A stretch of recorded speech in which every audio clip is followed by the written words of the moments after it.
ابھی پچھلے دنوں کی بات ہے، دنیا بھر سے لوگ جرمنی میں جمع ہوتے ہیں، ایک بزنس جو ہے وہ ایگزیبیشن لگتا ہے، ایم ٹیکس ہیں، بڑے بڑے بزنس مین جاتے ہیں وہاں پر۔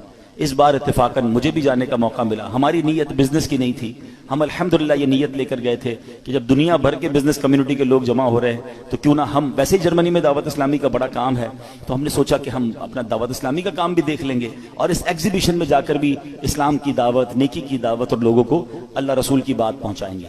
میرے بہت اچھے وہ دوست بھی تھے، بہت، اگر وہ آج حیات ہوتے تو آج ہمارے اجتماع میں ہوتے، وہ اس مسجد میں بھی اجتماع میں آتے تھے۔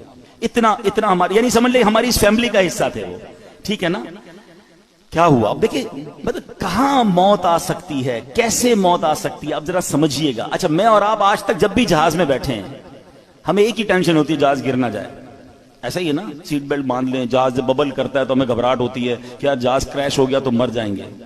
وہ جہاز میں بیٹھے، وہ جہاز کریش نہیں ہوا، 200-300 مسافر تھے، سب جرمنی پہنچے، مگر جہاز میں کم و بیش 35,000 فٹ کی بلندی پر ان کی روح قبض ہو گئی۔ وہ جہاز میں تھے، میں جرمنی ایئرپورٹ پہ لینڈ ہوا، مجھے میسج آیا، مجھے یقین نہیں آیا۔ میں نے کہا یار، اچھا میسج بھی بڑا عجیب تھا کہ فلاں بھائی کا جہاز میں انتقال ہو گیا اور ابھی کچھ گھنٹوں بعد جرمنی فلائٹ اترے گی۔ میں نے کہا یار جہاز میں انتقال ہوا ہے تو خبر کیسے باہر آ گئی؟ اب تو خیر جہاز میں انٹرنیٹ آ گیا ہے۔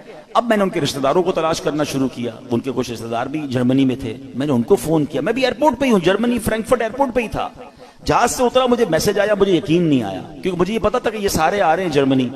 ان کے رشتہ دار کو کال کیا، وہ کہتے ہیں ہمارے پاس بھی خبر آئی ہے اور جہاز سے ہی آئی ہے، لیکن ہم خود بھی شش و پنج میں ہیں کہ واقعی ایسا ہو گیا۔ تو میں نے کہا جہاز سے کیسے آ گئی؟ کہ ان کے کچھ دوست ساتھ تھے، انٹرنیٹ انہیں ملا، انہوں نے فوراً میسج کیا۔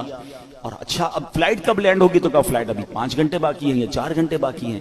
میں بھی انتظار کرتا رہا، بار بار ہم فون پہ رابطے میں رہے، اور جیسے ہی جہاز لینڈ ہوا تو یہ خبر پکی تھی کہ دبئی سے جب جہاز اڑا کچھ گھنٹوں، 1 یا 2 گھنٹے بعد ان کی طبیعت بگڑی۔ جہاز میں جو بھی فرسٹ ایڈ دیا جا سکتا تھا دینے کی کوشش کی گئی، مگر ان کا وقت پورا ہو گیا۔ نماز پڑھ کر دبئی ایئرپورٹ پہ بتایا، انہوں نے وضو کیا، اسلامی اپنے دوستوں کو کہا چلو یار نماز پڑھ لیں، انہوں نے نماز پڑھی۔ ماشاءاللہ نیک آدمی تھے، نمازی آدمی تھے، ہماری محفل و اجتماعات میں آتے تھے، اور جہاز کے اندر ان کا انتقال ہو۔ اللہ پاک ان کی مغفرت فرمائے، ان کے درجات بلند فرمائے، جنت الفردوس میں اعلیٰ مقام عطا فرمائے۔ بہرحال الحمدللہ وہاں دعوت اسلامی کا نیٹ ورک تھا، وہاں پر ان کو ماشاءاللہ غسل بھی سنت کے مطابق دیا گیا۔ اللہ کی رحمت سے نگران شورا وہاں موجود تھے، انہوں نے جنازہ پڑھایا، دنیا بھر کے بزنس کمیونٹی کے لوگوں نے جنازے میں شرکت، دعوت اسلامی کا مرکز فرینکفرٹ فیضان مدینہ میں یہ سب ہوا۔ مطلب یوں دیکھا جائے تو آخری جو فیونرل تھا یا آخری جو ان کے جو رسمیں تھی وہ تو بہترین ہو گئی، لیکن ہم سب کو وہ ایک پیغام دے کر گئے، جگہ جی لگانے کی دنیا نہیں ہے، یہ عبرت کی جا ہے تماشا نہیں۔ اب بھی اگر مجھے اور آپ کو احساس نہیں ہوگا کہ میں کبھی بھی مر سکتا ہوں، یعنی پلان اتنے سارے کرنے والا کیوں نہیں سوچتا آگاہ اپنی موت سے کوئی بشر نہیں، سامان 100 برس کا ہے، پل کی خبر نہیں۔